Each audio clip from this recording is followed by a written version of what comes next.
सांगली कृषी उत्पन्न बाजार समितीचं त्रिभाजन करायला स्वाभिमानी शेतकरी संघटनेचा पहिल्यापासूनच विरोध राहिलेला आहे। त्याचं कारण त्रिभाजन झाल्यानंतर सांगलीची बाजारपेठ सक्षम होईल, परंतु जत आणि कवठेमंकाळ मात्र सक्षमपणाने चालणार नाही आणि त्यामुळे नुकसान होणार आहे ते शेतकऱ्यांचं होणार आहे आणि त्यामुळे त्रिभाजन करण्याची गरज नव्हती। परंतु जर बाजार समिती आपल्या ताब्यात आली नाही तर मग ती कुणाच्याच ताब्यात जाता कामा नये। ही जी विकृत मनोवृत्ती सरकारची आहे त्या मनोवृत्तीतून हे त्रिभाजन केलेलं आहे असं माझं स्पष्ट मत आहे।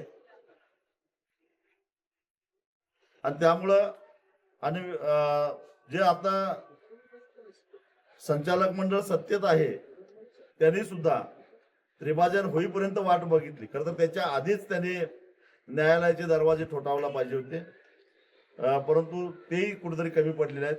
परंतु या त्रिभाजनाला स्वाभिमानी शेतकरी संघटनेचा विरोध आहे। जिल्हा परिषद अनेक ठिकाणी पराभव होण्याच्या पात्रतेचे ते आहेत। साताऱ्यामध्ये मंत्र्यांच्या मध्ये फ्री स्टाईल हाणामारी झालेली आपण सगळ्या महाराष्ट्रानं बघितलेली आहे। काही करा, कायदा धाब्यावर बसवा, परंतु सत्ता मिळवा ही जी प्रवृत्ती आहे ही घातक आहे। आणि आज भारतीय जनता पक्षाचे नेते हे विसरतात कधी काळी ते विरोधी पक्षात होते आणि त्यांनी काय सत्तेचा ताम्रपट घेऊन आलेले नाहीत।